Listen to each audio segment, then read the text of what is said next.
Hello दोस्तों, स्वागत है आपका हमारे यूट्यूब चैनल मरीन वर्ल्ड में।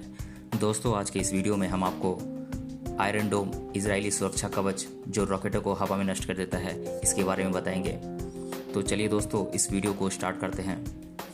इजराइल और फिलिस्तीनियों के बीच जारी लड़ाई के बीच इजरायली सेना ने कहा है कि हमास और दूसरे फिलिस्तीनी संगठनों ने 1,500 से अधिक रॉकेट इजराइल की ओर दागे हैं, लेकिन इनमें से ज़्यादातर रॉकेट इजराइल की सुरक्षा शील्ड के कारण जमीन तक पहुंचने से पहले ही नष्ट हो गए। इस सुरक्षा शील्ड को आयरन डोम एंटी मिसाइल डिफेंस सिस्टम कहते हैं। इजरायली अधिकारियों के मुताबिक ये तकनीक 90% मामलों में कारगर साबित होती है।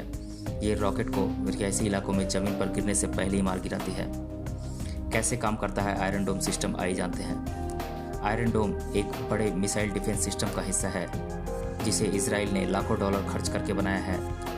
ये सिस्टम खुद से पता कर लेता है कि मिसाइल रिहायशी इलाकों में गिरने वाला है या नहीं, और कौन सा मिसाइल अपने निशाने से चूक रहा है। सिर्फ वो मिसाइल जो रिहायशी इलाकों में गिरने वाले होते हैं, उन्हें ये सिस्टम बीच हवा में मार गिराता है। ये खूबी इस तकनीक को बेहद किफ़ायती बनाती है। टाइम्स ऑफ इजराइल अखबार के मुताबिक हर इंटरसेप्टर की कीमत करीब $1.5 लाख है। साल 2006 में इस्लामी समूह हिजबुल्लाह के से लड़ाई के बाद इजराइल ने इस तकनीक पर काम करना शुरू किया था। हिजबुल्लाह ने इजराइल की दिशा में हजारों रॉकेट दागे थे, जिसके कारण दर्जनों इजरायलियों की मौत हो गई थी। इस घटना के 1 साल बाद ही इजराइल की सरकारी कंपनी रफाल डिफेंस ने कहा कि वो सुरक्षा के लिहाज से देश के लिए एक मिसाइल शील्ड बनाएगी। इस प्रोजेक्ट के लिए इजराइल को $20 करोड़ की मदद अमेरिका से मिली, और कई सालों की रिसर्च के बाद साल 2011 में इस सिस्टम को टेस्ट किया गया। टेस्ट के दौरान दक्षिणी शहर बीर सेवा से दागी गए मिसाइलों को ये सिस्टम मार गिराने में कामयाब रहा था।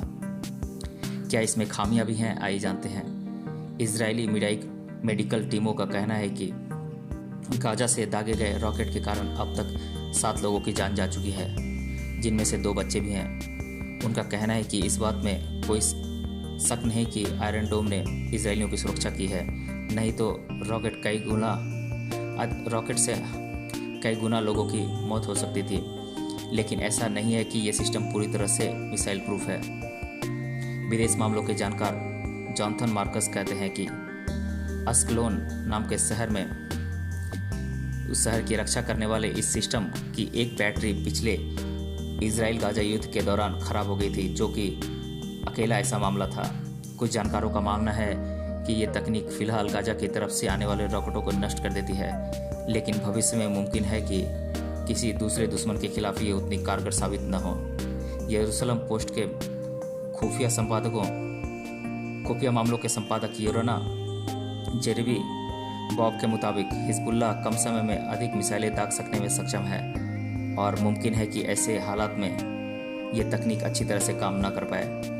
लेकिन हाल के कुछ वर्षों में हिंसा के बीच रह रहे इजरायली इस तकनीक के शुक्रगुजार हैं कि ये उनकी जान बचाती है। लेकिन तेल अवीव विश्वविद्यालय के राजनीतिक वैज्ञानिक डॉक्टर योआव फ्रोमर का मानना है कि इजराइल को सिर्फ इस तकनीक के भरोसे नहीं रहना चाहिए और लंबे समय के लिए कोई और समाधान खोजना चाहिए। विडंबना है कि आयरन डोम के सफल होने के कारण कुछ विदेश नीतियां फेल हो गई, जिनके कारण हिंसा बढ़ी है। कई सालों बाद भी हम हिंसा के नहीं खत्म होने वाले चक्र में फंसे हुए हैं। तो दोस्तों, ये तो थी आयरन डोम के बारे में जानकारी। मिलते हैं अगले वीडियो में किसी और टॉपिक के साथ। धन्यवाद।